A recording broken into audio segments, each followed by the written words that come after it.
আমার বাচ্চাটার প্রতি খুবই যত্নশীল দেখিয়ে আমার দুর্বল স্থানে আসলে তারা জায়গা করে নিয়েছেন। তারা বুঝেছেন যে একটা মায়ের কাছে একটা সন্তানের শূন্যটাই আসলে অনেক বেশি। তারা যখন সন্তানটাকে কেয়ার করতে পারবে, যত্ন করতে পারবে, আদর ভালোবাসা করতে পারবে, তখন কিন্তু তারা আমার পুরোটাই জয় করে নিয়েছে। প্রশ্ন আসতে চাই পুরোটাই জয় করে নিয়েছে। তারপরে যখন আমরা একসাথে থাকা শুরু করি, তো তখন আমি ওকে বলি যে আসলে এভাবে আমরা একসাথে থাকতে পারি না, যদিও তোমার মা আমার বাসায় অবস্থান করছে, তারপরেও আমরা আসলে একসাথে থাকতে পারি। তখন আমাকে উদাহরণ দেওয়া হয় যে আমাদের যেহেতু একটা ভালো সোসাইটিতে চলে আসছে এবং তোমার ফিনান্সিয়াল এবং সোশ্যাল একটা ব্যাকআপ পাচ্ছে, এই ব্যাকআপটার জন্য সে আসলে সারা জীবন ওয়েট করেছিল এবং বিভিন্নভাবে সে উপরে ওঠার চেষ্টা করেছিল। এই ব্যাকআপটার জন্য আসলে ফোকাস করছে যে নায়ক শাকিব খানের মতো হবে, এবং তোমরা দেখছো যে নায়ক শাকিব খান কিন্তু কখনো বিয়ের কথাটা প্রকাশ্যে আনেনি। নায়ক শাকিব খানের মতো বিয়ে করে ফেলে ভাবে তাহলে তার যেতে পারে, কারণ তার একটা বড় ফ্যান মেয়েরা এবং তার মানে আছে যে সম্ভাব্য সে সিনেমা করবে এবং কতজন প্রডিউসার ডাইরেক্টরের সাথে আমি নিজেও কথা বলেছি। তো এই ব্যাপারটা আসলে তখন দর্শকদেরও তারা হারাবে, তুমি তার সহধর্মীদের সাথে কখনোই চাও না। তুমি সবসময় বলে এসেছো যে বলেছো যে তার ক্যারিয়ারটা তুমি ঠিক মতো যাতে প্রস্ফুটন ঘটে সেইভাবেই তুমি সাহায্য করবে। তো তুমি এখন বিয়ের ব্যাপারটা কিছুদিন স্টপ রাখো। এইভাবে যেভাবে হচ্ছে তো একসাথে থাকার কারণে আসলে নানারকমভাবে আমাকে সন্তানদেরকে তারা তো আমি রাজি হচ্ছিলাম না এই ব্যাপারটা।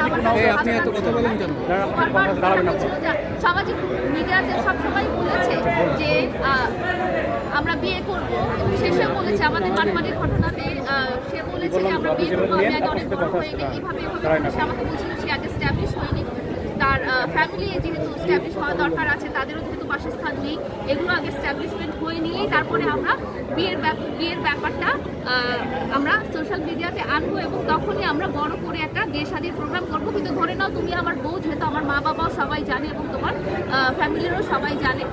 তারপরে যেটা হয়েছে যে সে বারবার আমাকে নানাভাবে প্রেশারাইজ করতে থাকে। আপনারা দেখেছেন যে সে আমার কাছ থেকে নানা রকম প্রপার্টি জোর করে নিয়ে নেওয়ার ব্যবস্থা করে। মাঝে মাঝে সে রাগ করে চলে যায় যে একটা ল্যাপটপ না, একটা ম্যাকবুক না কিনে দিলে বা একটা ড্রোন না কিনে দিলে বা একটা এরকম মার্সিডিজ গাড়ি না কিনে, যেগুলো আমাদের লাইভেও আছে যথেষ্ট। আপনারা যদি 2022 সালের ভিডিওগুলো আবার এবং মামুনের লাইভগুলো দেখেন, সেখানে কথাবার্তা দেখবেন যে আমাদের সাথে সে মার্সিডিজ গাড়ির কথা বলে, বাড়ির কথা বলে। সমস্ত কিছু যখন তার হয়ে যায় এবং সে যখন তার গ্রামের বাড়িটি স্থাপনা করে, তখনই তার এবং তার পরিবারের আমি সুরটা একটু অন্যরকম দেখতে পাই এবং তাকে আমি বারবার বলতে থাকি। তো এর মধ্যে আরেকটা কথা বলতে চাই যে সে আমাকে দিয়ে যখনই দেখা যায় যে আমাদের দুজনকে নিয়ে ট্রোল করা হয়, তখনই সে আমাকে বিভিন্নভাবে চাপ প্রয়োগ করে এবং চাপ প্রয়োগ করে বলে যে তুমি লাইভে যাও, লাইভে যেয়ে বলো যে আমরা বিয়ে করি। এই কথাটা সে আমাকে দিয়ে বারবার প্রায় 10টা-15টা অনেকবার সে লাইভ করিয়েছে যে আমরা বিয়ে করিনি, এই কথাটা তুমি বারবার বলো। কিন্তু আমরা যেই সোসাইটিতে থাকছি সেখানে আমরা অবস্থান করেছিলাম একসাথে। শুধু মামুনি ছিল না, মামুনের আম্মু ছিল, অনেক সময় মামুনের বাবা ছিল, মামুনের ভাই ছিল, মামুনের বোন ছিল এবং এমনকি মামুনের খালাও ছিল।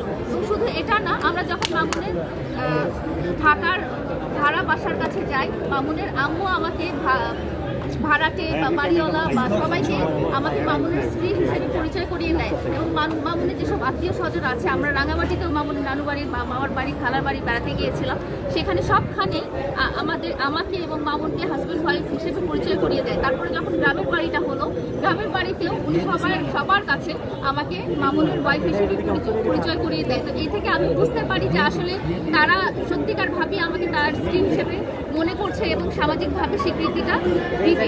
কিন্তু যখন দেখা গেল তাদের বাড়িটা হয়ে গেল, তখন তার সুর চেঞ্জ হয়ে গেল এবং সে বলতে থাকলো এবং তার আম্মুও বলতে থাকলো যে আমাদের তো গ্রামে বাড়ি হয়েছে কিন্তু ঢাকায় আমাদের কোনো বাড়ি নেই। তখন সে একটা বাড়ির জন্য বায়না ধরে এবং সে আমার বাড়িটা তার নামে লিখে দিতে বলে। কিন্তু যেহেতু আমার লাইফ পার্টনার আমাকে যেভাবে গাইড করেছে সোশ্যাল মিডিয়াতে, আপনারা তো জানেন যে সোশ্যাল মিডিয়াটা আসলে আমার জায়গা না।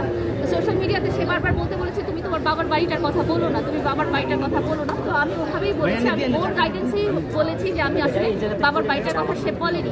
অনেকটা টাইমে সে এমনও বলেছে যে তোমার বাবার বাড়িটা বিক্রি করে হলেও টাকা দিয়ে আমাকে গুলশান বা বাড়ি ধারায় একটা বাড়ি কিনে দাও। সে ওই সোশ্যাল স্ট্যাটাসটা রাখতে চেয়েছে, সে পুরান ঢাকায় বা পান্ডাতে বা এরকম জায়গায় বাড়ি করতে চায় নাই। তো আমার আসলে মামুনের জন্য এখন মামুনকে আমি মামুন এবং মামুনের পরিবারকে সাপোর্ট দিতে দিতে আমার প্রায় 30 লাখ টাকা লোন হয়ে গেছে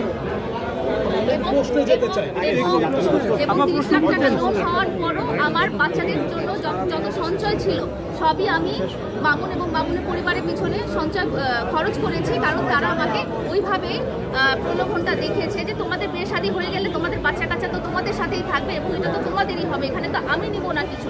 এই কথাটা ওনারা এতদিন পরে মামলা করেছেন কেন? সবসময় বলছি আমি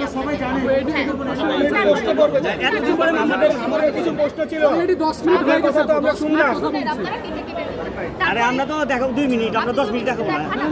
মামলাটা কেন করছেন একটু বলেন। আমি বলছি তারপরে যখন হলো এরকম